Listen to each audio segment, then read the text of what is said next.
with North Korea, none more so than for the US, with the two leaders holding a landmark summit in the summer. But we'll be taking a look back at some of the key developments that took place, as well as assessing what's next for these supposed adversaries later in the program. But first, we catch up with the latest headlines with Devin Whiting at the News Center. Devin? Hi, Jong-un. One of the key policies of the Moon administration has been raising the minimum wage, which it did earlier this year and will do again in the new year by double digits. Today, the government's announced some relevant changes to the minimum wage law. Kim Gaeseong reports. The South Korean government says it'll include weekend work in the calculation of the minimum wage, but exclude contracted holidays from working hours. The Ministry of Employment and Labour has decided to make revisions to the Minimum Wage Act and include paid weekend work hours on top of the existing fixed work hours. The announcement comes despite opposition from the private sector, who claim the move would make labor costs even more of a burden. The government raised the minimum wage by 16.4% on year in 2018, and another 11% rise is slated for next year. The minimum wage is determined by calculating an hourly rate. Most Korean companies recognize 8 hours over the weekend as weekend working hours for employees who work 5 days a week.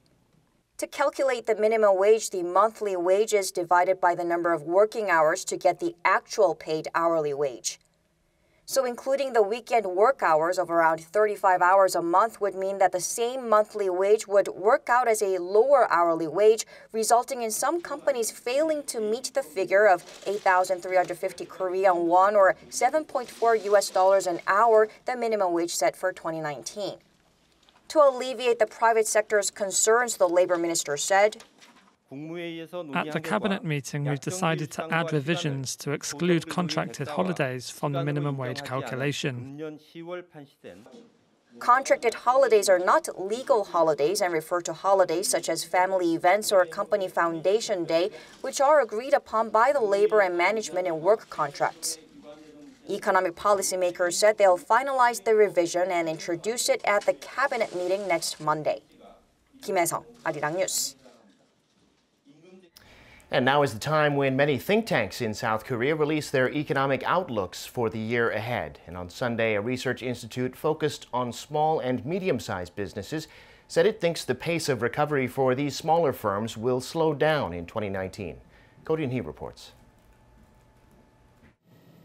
The Korea Small Business Institute warned Sunday that the pace of economic recovery for the nation's small and medium-sized firms is expected to weaken in 2019, mainly due to the grim outlook for exports and employment. The institute says although exports could grow in the 4% range in 2019, the pace of the growth is likely to slow down due to the growing trade protectionism, such as the ongoing trade war between the U.S. and China. Because many countries rely heavily on exports to China, South Korea's economy is likely to be hit as well. Economists from Beijing's Renmin University say China's economic growth is expected to mark 6.6% this year and slow to 6.3% in 2019.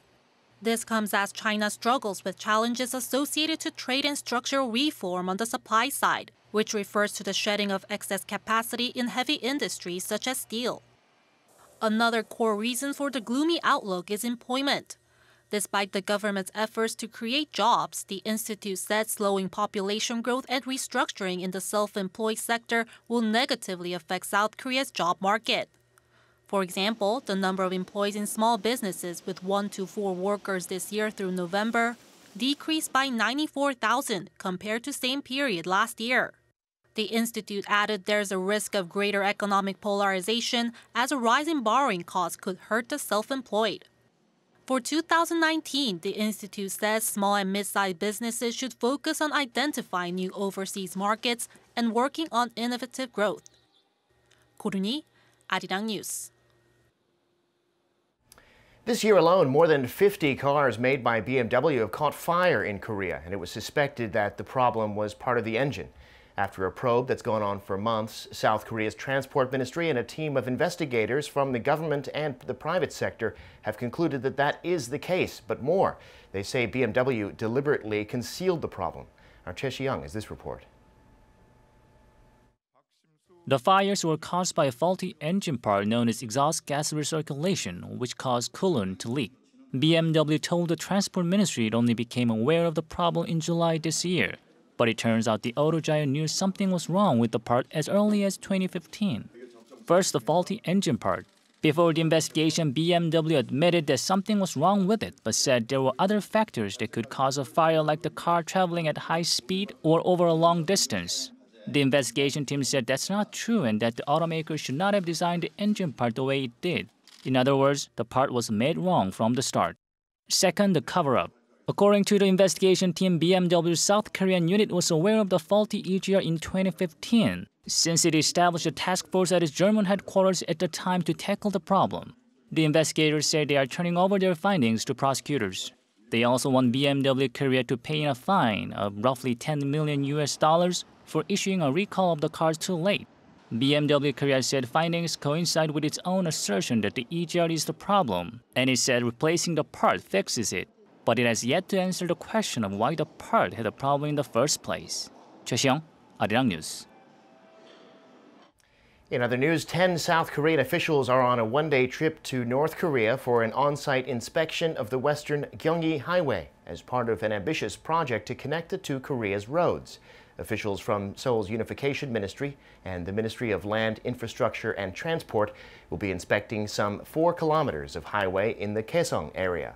They crossed the border this morning and are expected back at around 5 p.m. Korea time. Unlike the joint study back in August on the road between Gaeseong and Pyongyang, today's inspection will be done without surveying equipment. The inspection comes just a couple of days ahead of the groundbreaking ceremony for inter-Korean railway and road connections that's scheduled for this Wednesday. The South Korean Navy's first Aegis-equipped destroyer, Sejong the Great, has been protecting the country's territorial waters for 10 years now. With its maritime patrol aircraft conducting regular reconnaissance missions, the South Korean Navy is ready to deal with any contingency. Kim Jongun reports. 10 years ago, the South Korean Navy began operating its first Aegis-equipped destroyer, Sejong the Great. The ship has one of the world's most advanced maritime warfighting capabilities in its ballistic missile defense system. The Aegis system's Spy-1 radar provides 360-degree three-dimensional tracking with a range of almost 1,000 kilometers, enabling it to fend off attacks from land targets, submarines, warships, and aircraft, all at the same time. Sejong the Great conducts combat station training at least once a day, and it only takes about 2.5 minutes for the entire crew of 300 to get in position for battle. But it's not just ships protecting the nation's waters.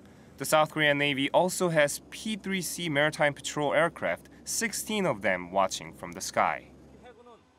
Our Navy is constantly patrolling the buffer areas in the East and West Seas, and we are in position to immediately respond to any provocations. Currently, the South Korean Navy has 3 Aegis-equipped destroyers, including Sejong the Great, but it aims to add 3 more of the same class by 2020 in efforts to expand their role at the center of the nation's maritime power. It's been 10 years since Sejong the Great took on its first mission, but the South Korean Navy says its first Aegis-class destroyer will continue to protect the nation's water. Kim Jongun, Arirang News, Jeju. I'm Devin Whiting, and those are your news headlines.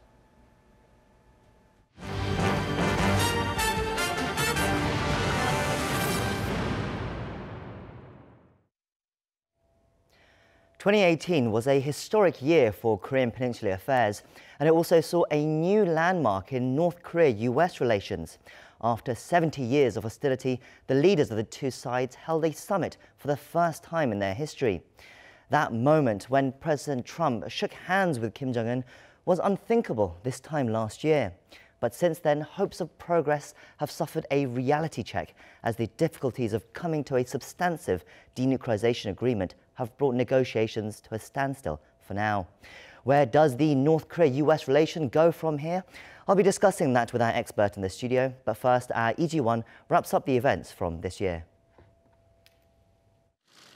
On June 12th, North Korea and the U.S. held the first ever historic summit of their leaders when Kim Jongun and Donald Trump met in Singapore. The leaders agreed on 4 points to establish diplomatic relations for North Korea's security guarantee and to denuclearize the Korean peninsula. Some said their joint declaration was vague, but many, like Shin Bum-chul, senior fellow at the Asan Institute, saw great meaning in the summit itself. The fact that North Korea and the U.S. moved away from their war of words in 2017 and started to talk is a positive development. Before and after that summit, there were many other signs of progress. The North Korean leader announced in April that his regime will not conduct nuclear and missile tests. South Korea and the U.S. suspended a number of joint military exercises. North Korea blew up its nuclear test site at Punggye-ri, returned the remains of some 50 American soldiers killed during the Korean War, and released 3 Korean Americans it had detained. But there were some rough patches too. North Korea criticized some in the Trump administration who continued to push a hardline stance. At one point, strong rhetoric from the North led President Trump to cancel the summit. And even though the summit did happen as planned, North Korea and the U.S. have different ideas about how denuclearization should proceed and what the rewards should be for each step along the way. Right now, talks seem to be at a standstill. A high-level meeting that was supposed to happen in November was postponed at North Korea's request, supposedly for scheduling reasons. But officials reportedly said that Pyongyang actually wasn't ready. And despite the U.S. reaching out, reports say the North has given no indication about when those talks should be rescheduled. I think the current stalemate is related to the verification of the North denuclearization. The U.S. wants to talk with the North at a high-level meeting about a thorough declaration and verification process to make sure that there are concrete agreements reached at next year's summit. But it seems Pyongyang prefers top-down decision-making and wants to first hold the summit early next year. President Trump and Secretary Pompeo have both expressed hopes of holding the second North Korea-U.S. summit in January or February. But in order for that to happen, Shin says the two sides must build firm trust in each other and come up with an overall roadmap to move forward with a shared understanding. 이지원, Arirang News. For more, we have joining us today Professor Kim Jongun from the Korea National Diplomatic Academy. It's good to have you back on the show. Thank you. This time last year, there was no sign that North Korea would be willing to meet with President Moon or President Trump even and start negotiations towards denuclearization. I mean, as a long-term observer of the situation in North Korea, what do you make of the progress that has been made this year? Yes, I think there was a sudden change of North Korean leaders' position.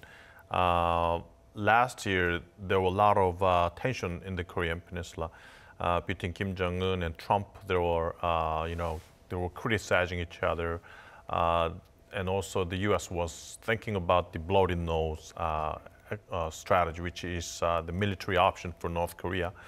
But suddenly, in the New Year's speech by Kim Jong-un this year, he focused on a shifting focus from the nuclear development to economic development of North Korea. And, he also focused on the dialogue. And he said that the North Korean delegate will participate in the Winter Olympic Games in South Korea. So there was a sudden change of North Korean, strategies vis-a-vis South Korea and the United States. So I think this is partly because of sanctions of the United States, also because of President Moon Jae-in's efforts to have a détente between two Koreas. But I think, there was some inherent desire for Kim Jong-un to have some kinds of, measures to consolidate his power, which means that, North Korean people is getting more and more complaint about the regime itself because of economic situations. So economic issue is the key and focus for his regime stability. I think that's the incentive and momentum that made this kind of huge change this year. So changes took place and the two leaders met in Singapore for that historic occasion. And there was a lot of optimism at first that perhaps there could be this road towards peace and denuclearization as well. But as we've seen in recent months, the talks have stalled. There's been no high-level meeting between the two sides, and we don't know when this next summit that they've promised is going to happen as well. It seems, though, from the reports that we've been hearing, Washington have tried to contact the North about further talks, but it's Pyongyang who have rejected these kind of talks. Why do you think that is? Yes, you're right that some people that have met in Washington, D.C., they say that, okay, North Korea-U.S. definitely, they have, different ideas and different attitudes towards each other. But the biggest problem is that there is no dialogue between two countries. The U.S. has been contacting North Korea many times for a dialogue, but there was no response from North Korea. The primary reason is that there have been differences, big differences. I mean, the North Korea says it's now the U.S. turn to lift sanctions. U.S. says, okay, the North Korea has done anything about the substantial denuclearization. So North Korea has to do something. So all these kind of differences is making the talk stalemated.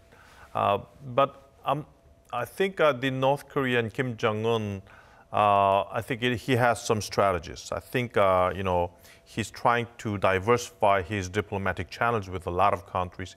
He met with Xi Jinping, and also having contact with Russia, South Korea.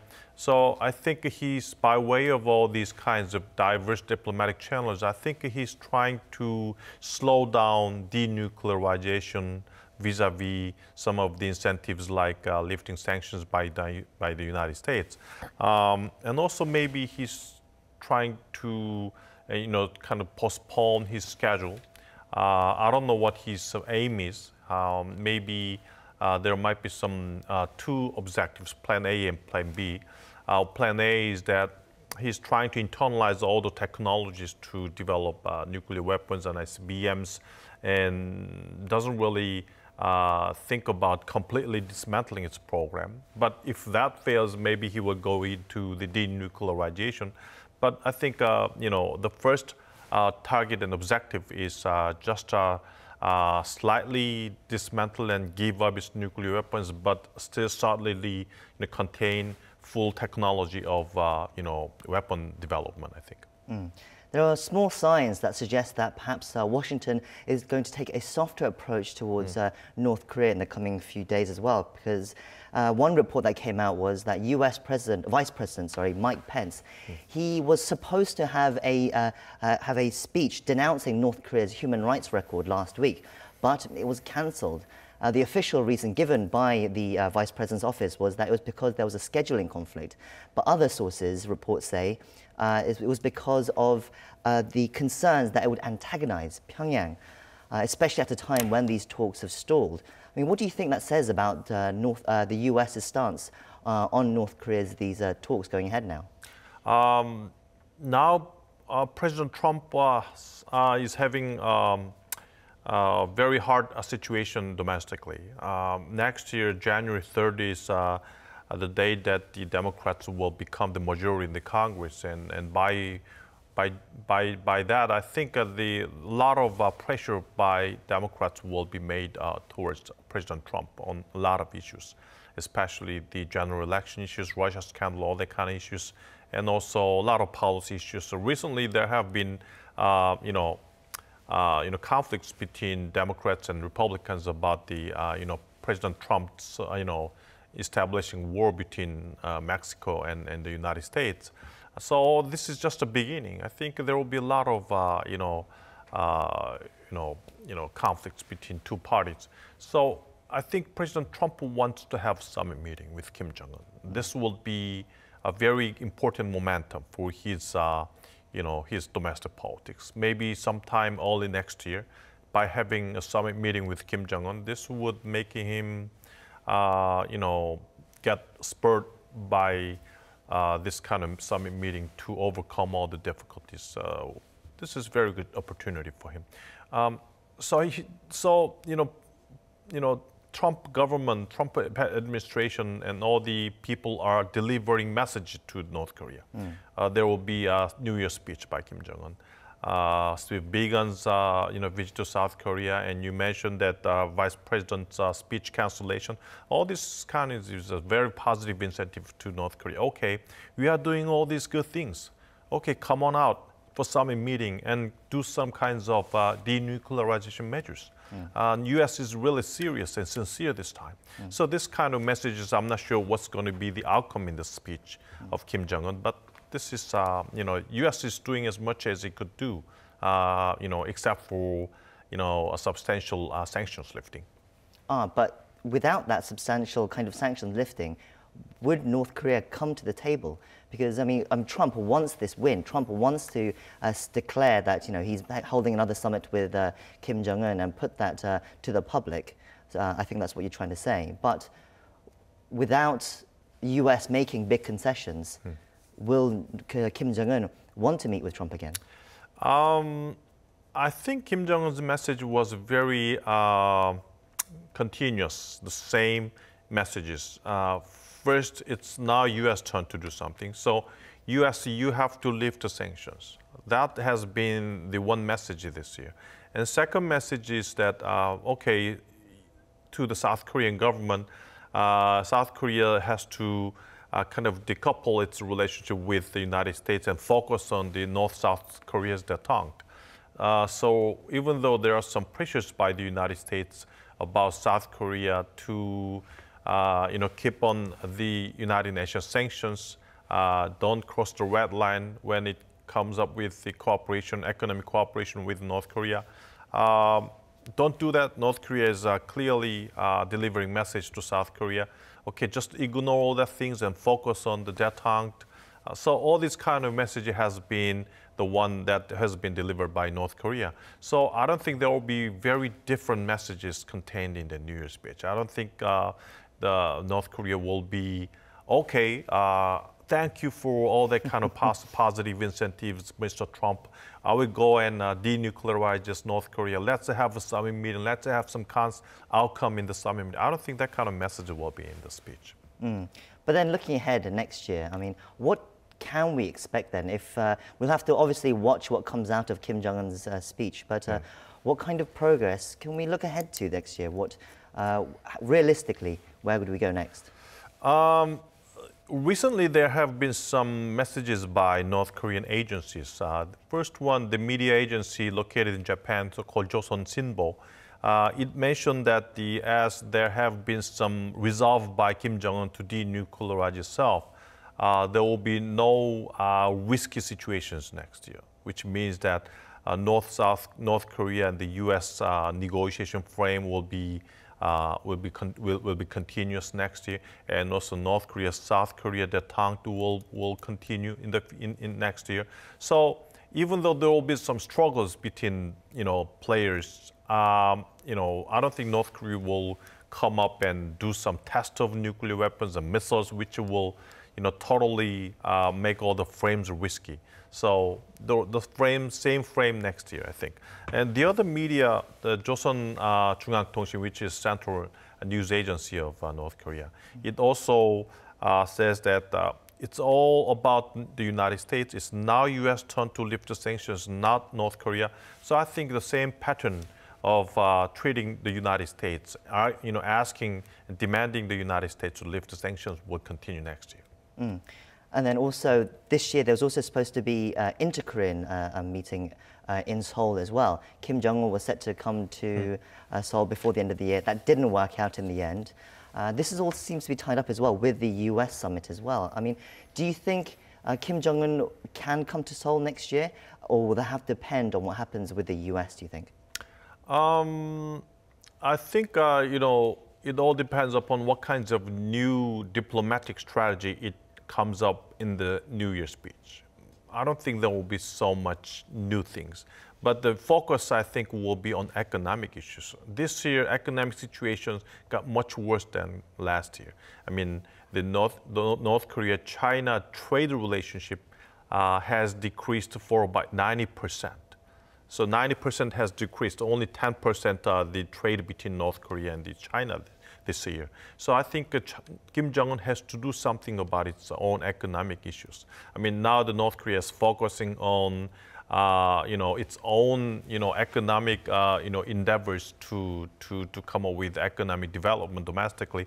But I don't think that will be enough. Would North Korea just stick to that kind of economic strategy or come up with some other ways? I think that's the focus that we have to take a look into. We're out of time, unfortunately, so that's where I'm going to have to wrap things up. Thank you for coming in today, as always. Thank you very much.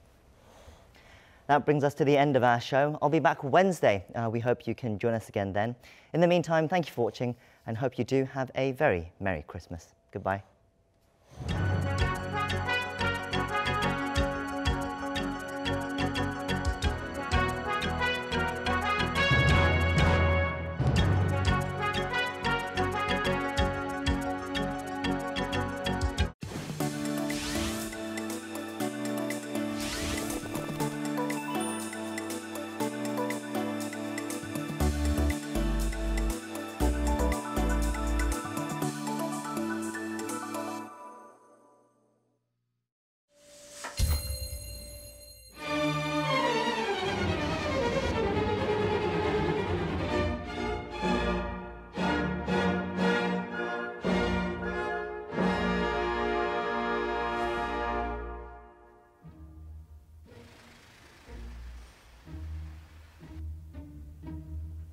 I'm a professional chef specialized in Korean food, hanshi.